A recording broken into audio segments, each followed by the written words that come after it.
En 95.9 Cámara FM llegó el momento de las noticias. Con el patrocinio de Almacenes Éxito presentamos el Noticiero Económico Antioqueño.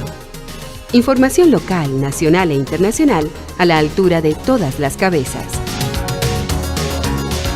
Noticiero Económico Antioqueño. Desde 1975 dice cómo marchan los negocios. Director J. Enrique Ríos.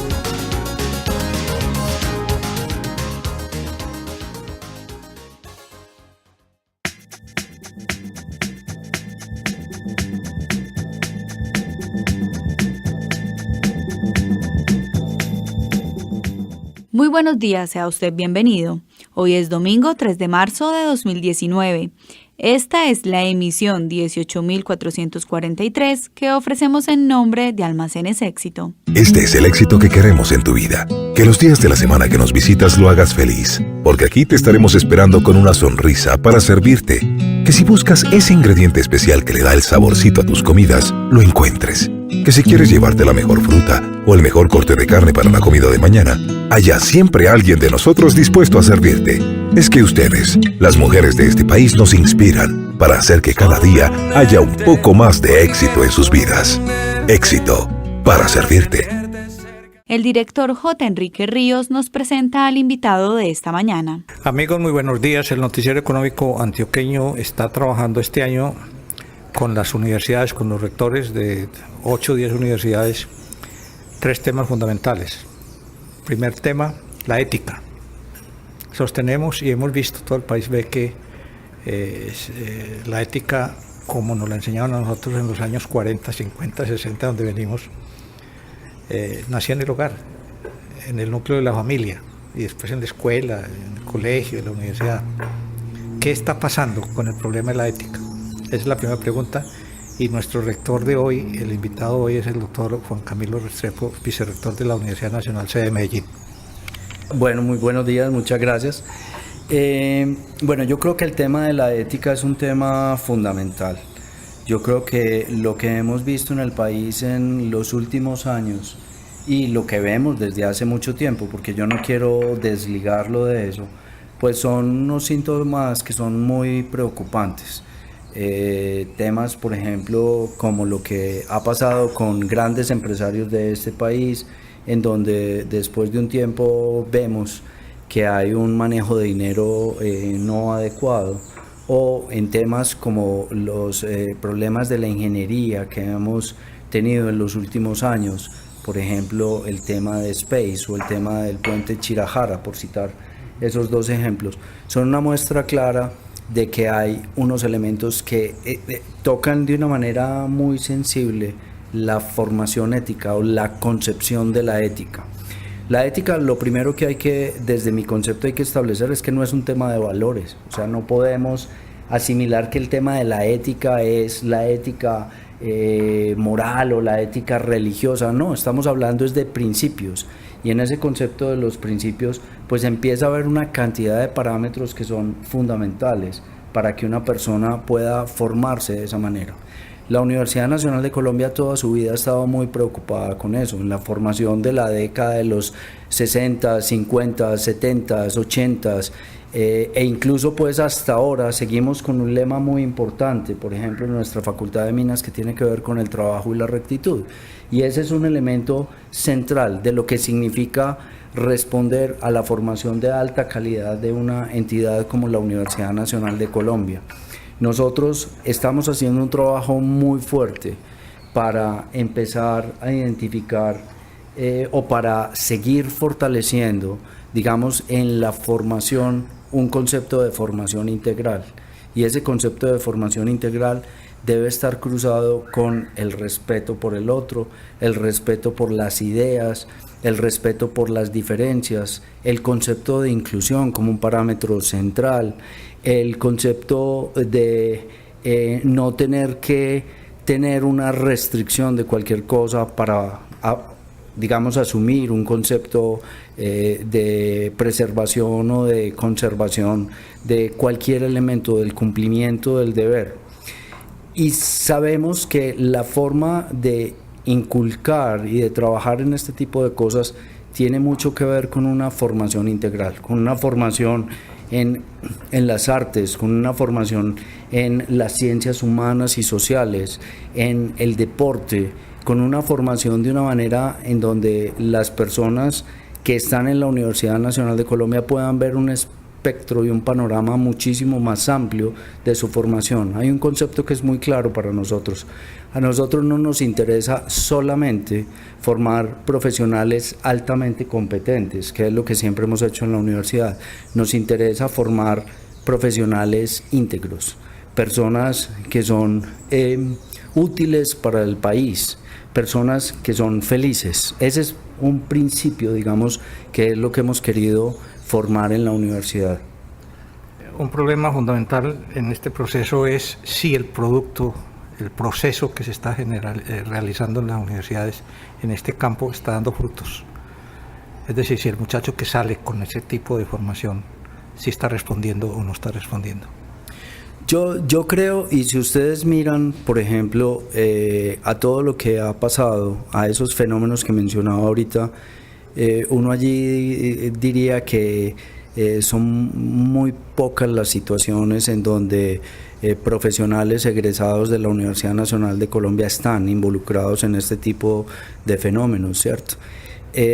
Incluso en algunos momentos uno puede llevar la mirada hacia otras instituciones, hacia la formación en otras instituciones. Y yo creo que ahí queda mostrado de alguna manera en mi concepto que lo que estamos haciendo en la universidad lo estamos haciendo bien, ¿cierto? ¿Por qué razón creo que lo estamos haciendo bien? Porque hay unos elementos que son muy claros. Los valores que yo tengo como persona hoy en día no son solamente los adquiridos en mi paso en la Universidad Nacional de Colombia, yo soy egresado de la Universidad Nacional, sino tiene que ver mucho con la formación desde la casa, con la formación desde el mismo hogar. Y uno de los fenómenos que nosotros vemos es que la gran mayoría de nuestros estudiantes y en las universidades públicas en general son estudiantes que parten de núcleos familiares muy descompuestos, en el siguiente sentido, digamos que tienen otros núcleos distintos a los que yo pude tener en mi momento, ¿cierto? Es madre soltera, no más, con quien nunca tuvo un papá, por ejemplo, un estudiante, hombre o mujer, en donde hay un referente, digamos, masculino. En algunos casos no hay el referente femenino. En algunas situaciones son estudiantes en donde él es el primero que logra llegar a la universidad y sin duda alguna tiene una formación mucho más alta que la que pueden tener sus padres. Todo ese tipo de elementos nosotros consideramos que son elementos fundamentales para esa construcción de ese ser en el tiempo y poderse obviamente formar de una manera muy fuerte en lo que significa el concepto de ética y de respeto por todo lo que se hace y por los demás. Ahí es donde yo considero que cuando obtenemos o cuando estos estudiantes llegan a la universidad, nosotros podemos hacer un trabajo de acompañamiento, un trabajo con redes de apoyo de la universidad y obviamente los procesos de formación en donde logramos hacer una transformación positiva en esos valores o en esa ética frente a estos estudiantes. Todo lo que manejamos en términos de las posibilidades, digamos, de entender lo que significa el plagio, ese es uno de los factores mínimos en los que obviamente la universidad trabaja. Entonces yo sí considero que allí nosotros estamos haciendo unas acciones que son muy positivas. El solo hecho de entender y de reconocer que como estudiantes de la Universidad Nacional de Colombia tenemos un compromiso con el Estado y con el país, yo creo que ese es un elemento que empieza a hacer que cada miembro de esta comunidad universitaria tenga la claridad de lo que significa y por lo tanto actúe en consecuencia con ese proceso de formación. Entonces yo sí creo que la universidad está haciendo un papel importante. Sin duda alguna yo creo que nos falta mucho por hacer. Estamos precisamente en estos días con todo el tema de algunas de las bombas puestas por personajes que fueron nefastos para nuestra sociedad, que me tocó a mí, obviamente en mi vida universitaria, digamos que vivir y padecer. Muchos de los asesinatos, mañana se va a ser, digamos, a tumbar el edificio Mónaco, que es uno de estos símbolos de estos personajes. Y yo creo que hay un tema muy arraigado en nuestra sociedad que hay que seguir trabajando, que es el tema de esa cultura de ilegalidad. Y esa cultura de ilegalidad sin duda alguna está cruzada con todo lo que tiene que ver con la ética. Entonces ahí hay un esfuerzo muy grande que tenemos que seguir haciendo en todos los niveles de educación que existan para poder transformar la sociedad. Pero yo tengo cierta esperanza de que realmente estamos avanzando, digamos, en ese tipo de actuaciones como parte del sistema educativo en este país. Muy bien. Alá, como decían los islámicos, nos escuchen. Pasemos al segundo tema, Sí. la innovación. Muy bien. Quien no innove ahora está quedado. Sí. ¿Cómo está el proceso de innovación en la universidad? Bueno, nosotros sin duda alguna eso es muy importante. Por ahí hay algunos expertos en educación en el país que dicen que o la universidad se transforma o desaparece, ¿cierto? En ese concepto, digamos, de lo que significa la innovación como parte de la vida cotidiana de la educación superior.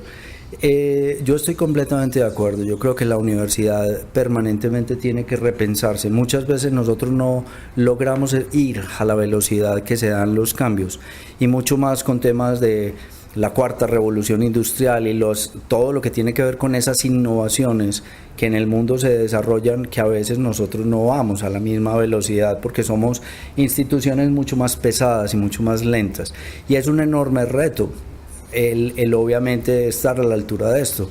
Les pongo un ejemplo como profesor. Usted está dictando una clase y mientras usted está dictando la clase, muchos de los estudiantes están con su celular consultando que lo que usted le está diciendo en la clase es lo que realmente digamos que debería ser, ¿cierto? Entonces hay un ejercicio de estar midiéndote permanentemente, y la universidad en eso se ha ido adaptando, a veces no a la velocidad que quisiéramos, pero a veces sí lo hace, porque depende muchas veces del profesor, ¿cierto? Depende muchas veces es de nosotros mismos, no de la institución como tal, aunque sin duda alguna la institución también lo tiene que hacer.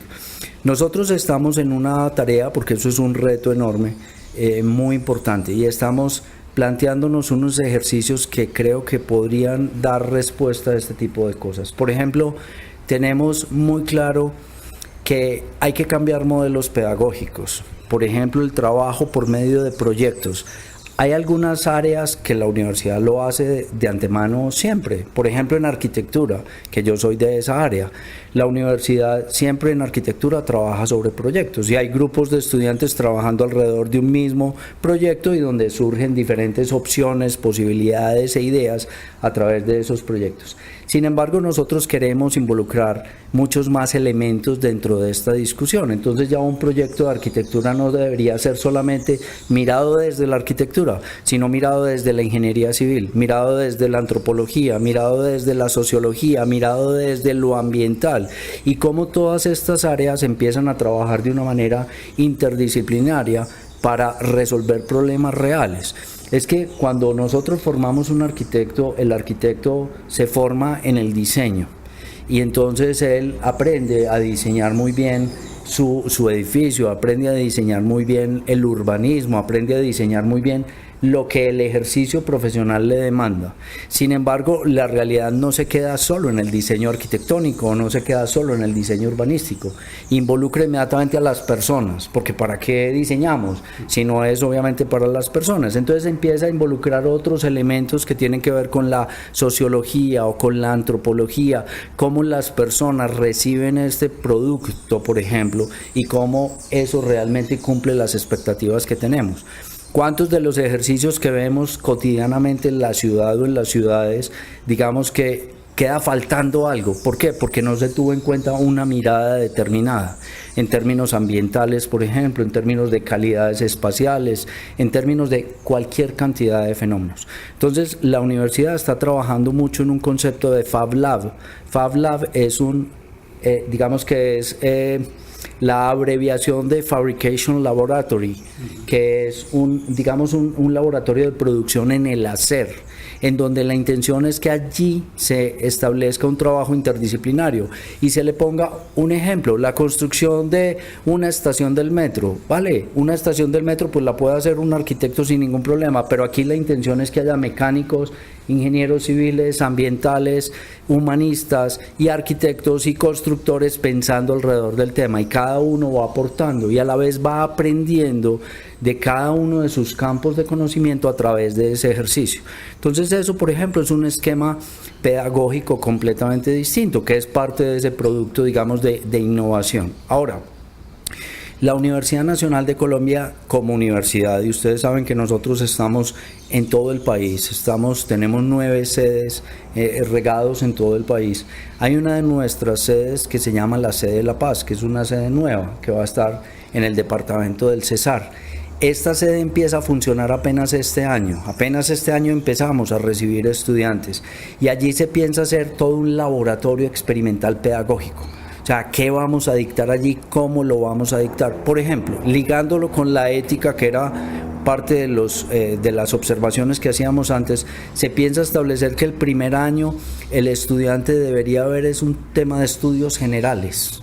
Y en esos estudios generales hablar de todo lo que necesitamos saber para que esa persona entre con un bagaje, con un conocimiento y con un roce académico con muchos temas que le permita después abordar específicamente su campo de conocimiento. Entonces ese es otro ejercicio, digamos, de esa innovación que queremos hacer en la universidad. Hay temas que son retadorcísimos, por ejemplo, ustedes conocen una empresa como Amazon que acaba de entrar a Colombia y empieza a funcionar, y su intención es que Colombia se convierta como en el centro de toda una operación en América Latina. Amazon, cuando uno empieza a preguntar qué es lo que necesitan ellos para poder contar con profesionales que estén articulados, digamos, a esta empresa, le dicen: necesitamos 2 cosas, uno es que hable por lo menos 2 o 3 idiomas. Entonces, ¿qué se necesita aquí? Pues que hablen inglés para poderse comunicar y entender con el mundo entero, pero que hablen portugués porque tenemos un país en Latinoamérica que habla portugués, y por supuesto español, y además que sepan trabajar en equipo. Ya, no más, no necesitamos título, no necesitamos nada, necesitamos son capacidades. Y ese desarrollo de capacidades es ese enorme reto que tenemos en la universidad. ¿Cómo hacer para formar técnicamente, pero que en donde esas competencias, llamémoslas competencias más blandas, puedan estar cruzadas dentro de esa formación de competencias más duras o más tecnológicas o más competencias de formación en ciencia o en tecnología de punta? Las universidades más famosas del mundo se enorgullecen de la cantidad de patentes que logran sus equipos de investigación. En Colombia, la Universidad Nacional ha sido líder en procesos de investigación y en trabajos que han impactado. En este momento, ¿qué grupos se están destacando en la universidad en ese campo? Pues aquí la universidad, sin duda alguna, parte de lo que hacemos permanentemente es el establecimiento de patentes y de trabajos de investigación que pueden ser patentables. Sin embargo, digamos que yo quisiera plantearlos desde varios lados distintos, porque me parece importante. La elaboración de patentes es un desarrollo, digamos, de productos de investigación de las comunidades académicas de las universidades. La Universidad Nacional tiene el 40% de todos los doctorados del país, y nosotros tenemos, y digamos que se forman en la Universidad Nacional la mitad de los investigadores con PhD en el país. ¿Qué significa eso? Que la fortaleza frente a temas doctorales es enorme, y los doctorados obviamente son, digamos, por definición un doctorado es un proceso de formación en investigación en donde el estudiante tiene que avanzar la frontera del conocimiento sí o sí, y en ese avance de la frontera del conocimiento pues hay muchísimos elementos que pudieran ser patentables y desarrollables. Sin embargo, en las universidades, y en este caso la universidad pública como en la que estamos, hay un vacío en el ecosistema como tal. ¿Cuál es el vacío? El vacío es que usted desarrolla una investigación doctoral y usted puede encontrar un producto que ese producto puede ser patentable. Pero el problema es, ¿y para qué lo patenta? ¿Cuál es la razón fundamental de patentarlo? Entonces, la razón fundamental puede ser simplemente una protección de un conocimiento que usted desarrolla. Pero lo más importante en el tema de las patentes sería que realmente tuviera un impacto para el desarrollo de la sociedad, que usted pudiera trasladar esos conocimientos y obviamente al trasladar esos conocimientos pudiera impactar de forma positiva a una sociedad, que es a la que nos debemos nosotros como institución de educación superior. Y sin embargo muchas veces eso no se logra, porque el proceso de patentamiento tiene un nivel de desarrollo que usted necesita, y ahí es donde tenemos un hueco en el ecosistema de educación. Usted necesita trasladar eso a un punto en donde pueda ser utilizable por una empresa y pueda ser realmente susceptible de explotación.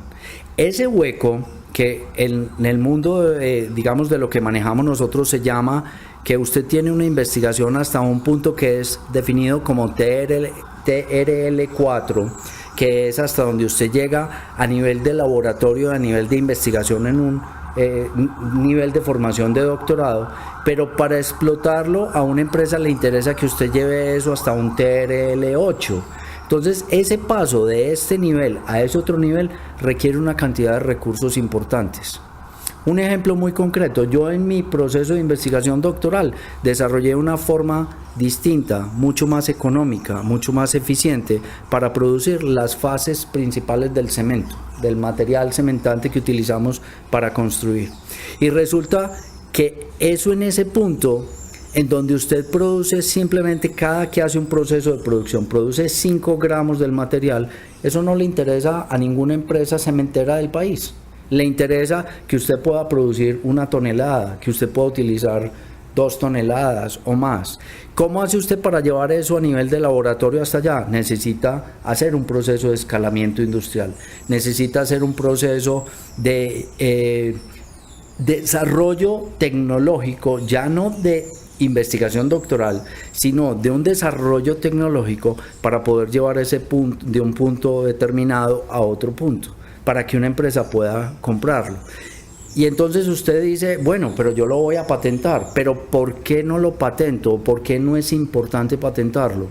Porque es que usted tiene que hacer una gran cantidad de inversión de dinero para poder hacer el patentamiento. Y fuera de eso, el proceso es un proceso que se demora no menos de 3 años.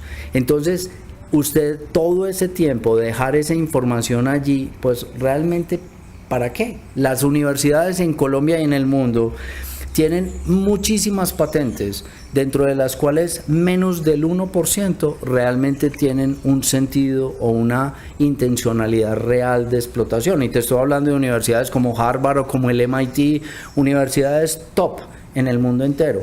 Pero exactamente pasa lo mismo con nosotros. Usted puede tener, la universidad tiene muchas patentes, pero realmente una patente que pueda generar un impacto real en la sociedad, muy pocas. Bien, se nos está agotando el tiempo y nos faltan muchos temas, pero uno fundamental es el de la inteligencia artificial. Se habla que en 20 años la inteligencia artificial habrá alcanzado, habrá igualado la inteligencia humana. ¿Significa eso que los profesionales que tenemos ahora en preparación van a enfrentar seguramente ese reto? ¿Qué están haciendo las universidades y ustedes en particular para mirar esa solución que hay que empezar a plantear desde ahora? Esa es una pregunta muy compleja y es una pregunta muy interesante.